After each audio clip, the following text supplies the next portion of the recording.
রুটি দিয়ে দিচ্ছি, আর স্বাদ মতন চিনি দিয়ে দেবো। এখানে মিষ্টিটা একটু বেশি হবে।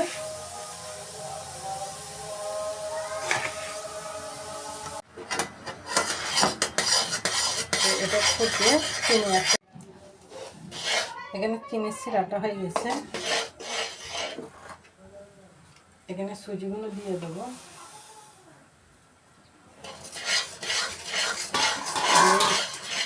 নাড়তে থাকবো।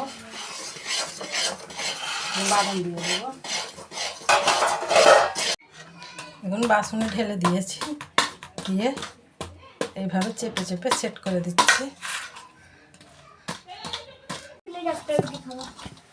দেখুন এটা জমে একদম হয়ে গেছে।